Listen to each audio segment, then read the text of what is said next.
इस कार्यक्रम के पुण्यार्जक हैं श्री विमल चंद जैन, विनोद जैन, डॉक्टर विशाली जैन, डॉक्टर सोनिया जैन, तिलक जैन एवं बड़जात्या परिवार, दुर्ग, छत्तीसगढ़। भगवान से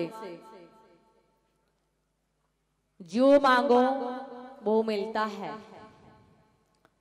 लेकिन हमें परमात्मा से यदि कुछ मांगने का मौका मिले, परमात्मा के पास उठने और बैठने का मौका मिले, परमात्मा से कुछ लेने का मौका मिले, परमात्मा से कुछ मांगने का मौका मिले, तो मात्र इतना ही मांगना कि हे परम पिता परमेश्वर, दुख खो मेरे दुखों का क्षय हो, कम खो मेरे कर्मों का क्षय हो, बोही लाहो और मुझे बोधि की प्राप्ति हो, सुगई गमनम और मेरा सदगति में गमन हो, समाहि मरणम और मेरा समाधि पूर्वक मरण हो, जिन गुण संपत्ति हो मध्यम और जिस प्रकार है परमात्मा आपके पास जो गुण हैं, अनंत दर्शन, अनंत ज्ञान, अनंत सुख और अनंत वीर, ये जो गुण है वह गुण मुझे प्राप्त हो, इतना ही मांगना। वैसे तो मांगेंगे किससे? लोग कहते हैं भगवान से नहीं मांगना चाहिए, लेकिन मैं कहती हूँ कि संसारियों से नहीं बल्कि परमात्मा से ही मांगना चाहिए, क्योंकि संसारियों के पास देने के लिए कुछ भी नहीं है। यदि देने वाला है तो कौन है? परमात्मा। देने वाला भगवान है। आपने सब कुछ मांग लिया, आपने कहा दुख खो, यदि आपने कहा दुख खो, यानी कि दुख एक तरह का नहीं होता है, दुख अनेक तरह के हुआ करते हैं। किसी के घर में शांति नहीं है, किसी के घर में बीमारी है, किसी के घर में किसी न किसी तरह का कोई ना कोई दुख लगा हुआ है। जैसे वैष्णव संप्रदाय में आता है कि वो कौन सी सती थी, है? क्या नाम था उसका, जिसने उसके पति के प्राणों को मांगा, और जब सावित्री पति के प्राणों को मांगा, लेकिन प्राणों के साथ साथ उसने बहुत कुछ मांग लिया, है? उसके पुत्र नहीं होते थे तो पुत्रों का जन्म भी मांग लिया, उसके सासू मां को दिखता नहीं था वो भी मांग लिया, और संपत्ति भी मांग ली। जब उसके पति का मरण होता है तो अपने पति की भीख मांगती कि मेरे पति को लौटा दो, लेकिन यमराज कहता है कि मैं तुम्हारे पति को नहीं लौटा सकता, उसके बदले तुम चाहे कुछ भी मांग लो।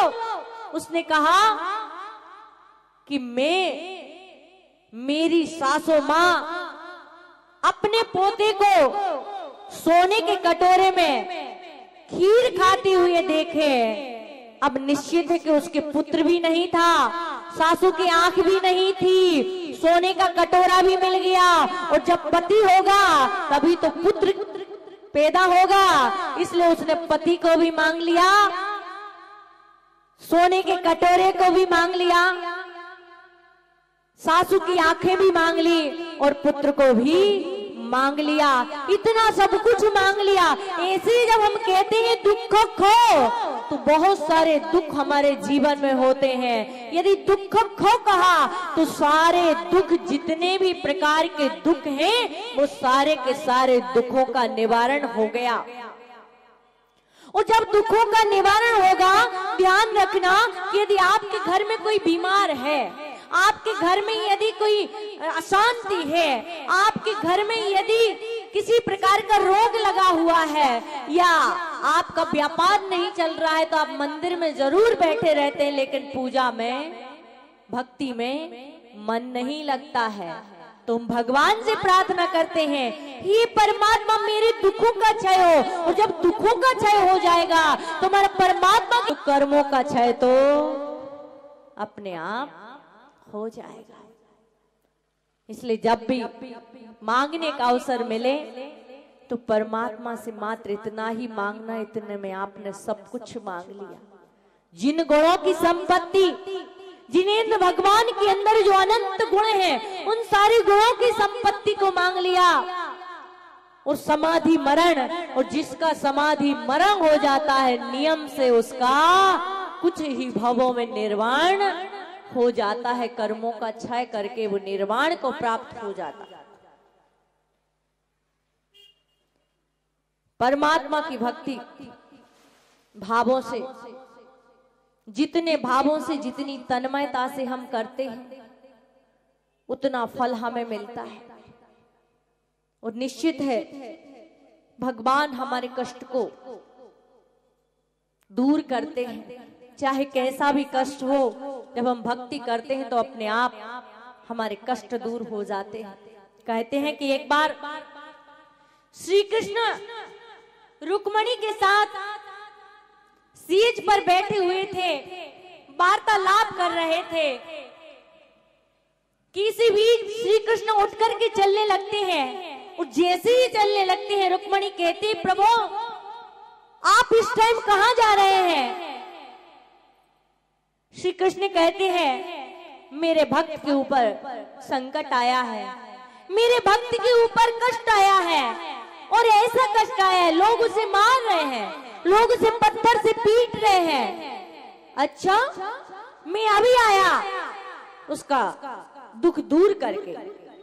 और जैसे ही श्री कृष्ण वहां से जाते हैं और जैसे ही वहां पर पहुंचते हैं तो उसे बीच जिसके ऊपर कष्ट था उसने भी, जो उसे पत्थर मार रहा था उसने भी मारने के लिए पत्थर उठा लिया।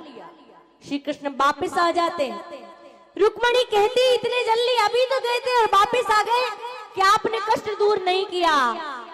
उन्होंने कहा कि मैं दूर करने तो गया था लेकिन उसने पत्थर उठा लिया, और जब पत्थर उठा लिया तो अब मेरी आवश्यकता नहीं है। जब तक हम लड़ते रहते हैं तो परमात्मा नहीं आता, और जब हम लड़ना बंद कर देते हैं, जब हम प्रतिकार करना बंद कर देते हैं, तो हमारी सहायता करने परमात्मा भी हमारे पास आ जाते हैं।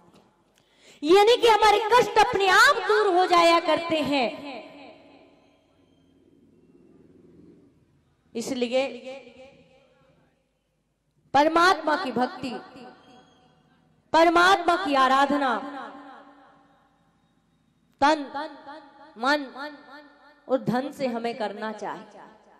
जैसे हम परमात्मा की आराधना करते हैं, यदि तन से करते हैं तो तन को फल मिलता है, मन से करते हैं तो मन को फल मिलता है, धन से करते हैं तो धन को फल मिलता है, वचनों से करते हैं तो वचन को फल मिलता है, मन से करते हैं तो मन को फल मिलता है। जैसा हम करते हैं वैसा हमें फल मिलता है।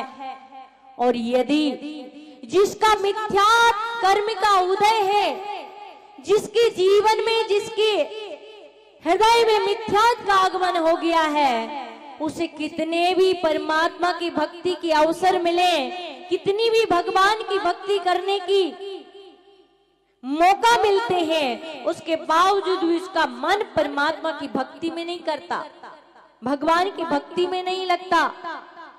और जब परमात्मा की भक्ति में मन नहीं लगता तो समझना कि हमारा अभी मिथ्या कर्म का उदय चल रहा है। यही वजह है कि हमें परमात्मा की भक्ति करने में मन नहीं लग रहा है, भगवान के द्वार पर जाने में मन नहीं लग रहा है, पूजन करने में मन नहीं लग रहा, जाने का मन नहीं होता है।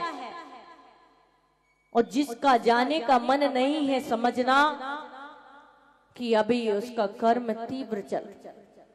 और जो भव्य जीव होते हैं, जो सम्यक दृष्टि जीव होते हैं, उन्हें अवसर मिलता है और वो उस अवसर को चूकते नहीं है। कहते हैं कि जब रामचंद्र जी का 14 वर्ष का वनवास हुआ और उस वनवास के दौरान सीता का हरण हो गया, और जब सीता का हरण हुआ, और जैसे ही सीता का हरण हुआ, पता चला कि रावण सीता को हरण करके ले गया है। और जब सीता को हरण करके ले गया है, राम पूरी सेना के साथ सीता को खोजने के लिए चलते हैं। और जब राम पूरी सेना को लेकर के सीता को खोजने के लिए चलते हैं, लंका की तरफ बढ़ते हैं, और जब लंका की तरफ बढ़ते हैं तो बीच में आता है समुद्र, और जब बीच में समुद्र आता है, राम सोचते अब तो सीता का मिलना दुर्लभ है, अब सीता का मिल पाना, सीता को देख पाना कठिन है। इस विशाल समुद्र को कौन पार करेगा, इस विशाल समुद्र को कैसे तैरा जाएगा। उसी वक्त हनुमान भगवान राम की चिंता को देख करके बोल उठते हैं, प्रभु आप चिंता क्यों करते हैं, हमारे इस सेना में नल और नील जैसे महान इंजीनियर हैं, बुद्धिमान इंजीनियर हैं, और उनके रहते हुए में किसी प्रकार की चिंता करने की आवश्यकता नहीं है। क्या कह रहे हैं हनुमान?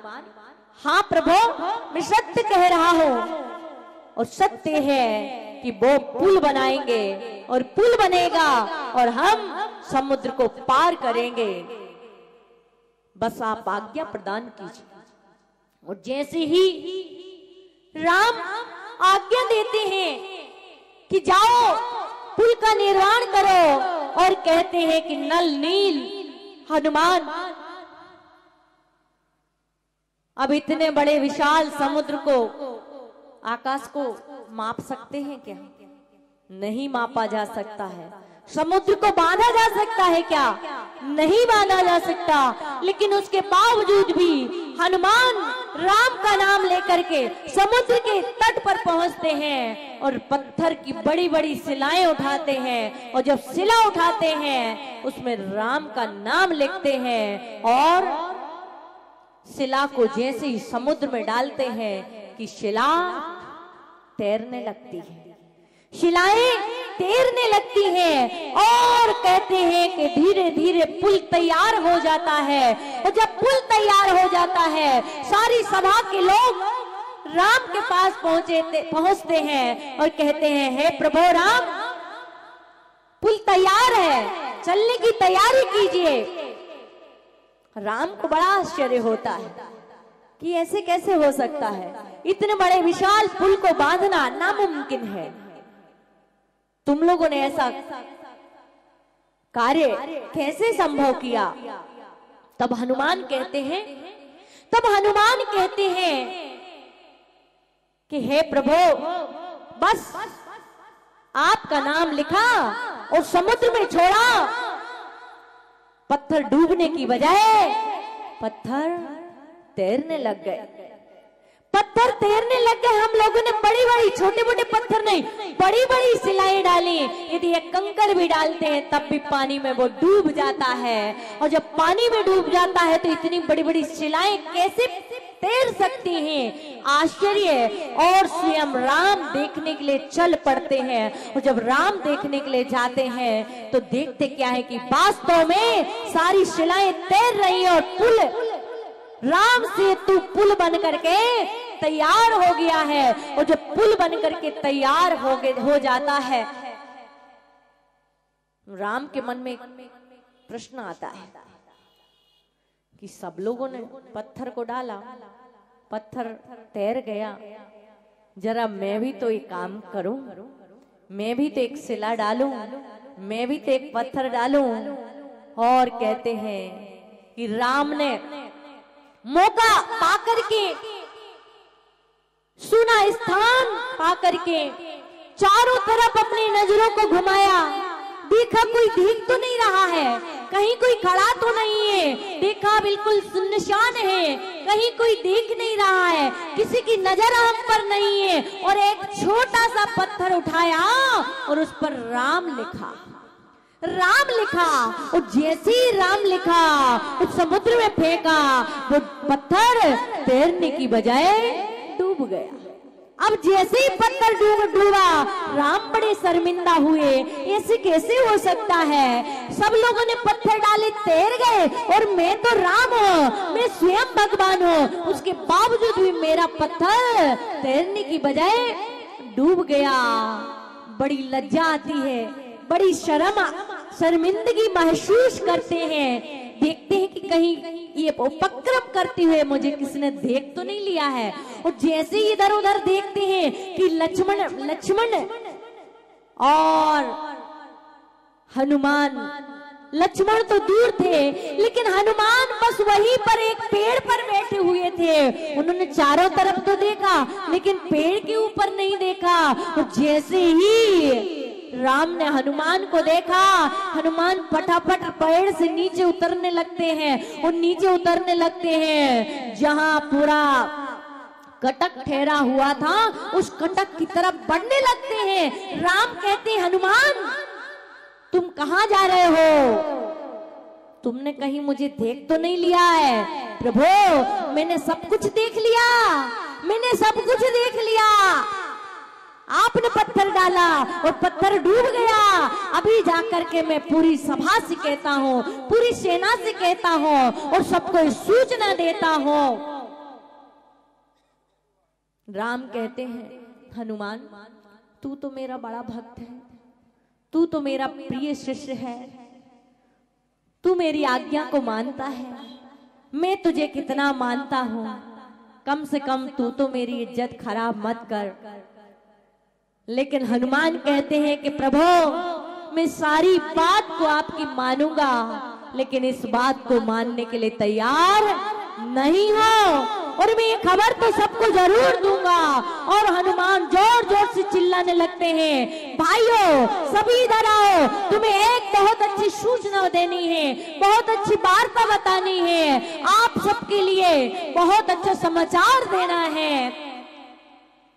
राम कहते, हनुमान रोक रोक, अरे कुछ मत बोल, मेरी इज्जत खराब हो जाएगी। प्रभु कुछ भी हो, इस बात को मैं बिना बताए रहूंगा नहीं। और कहते हैं कि जैसे ही हनुमान ने आवाज लगाई, लोगों ने समझा निश्चित हनुमान को ये अच्छी सूचना देने वाले हैं। और सारे के सारे लोग दौड़ करके हनुमान के पास आ जाते हैं। और जैसे ही हनुमान के पास आते हैं, इस कार्यक्रम के पुण्यार्जक थे श्री विमल चंद जैन, विनोद जैन, डॉक्टर विशाली जैन, डॉक्टर सोनिया जैन, तिलक जैन एवं बड़जात्या परिवार, दुर्ग, छत्तीसगढ़।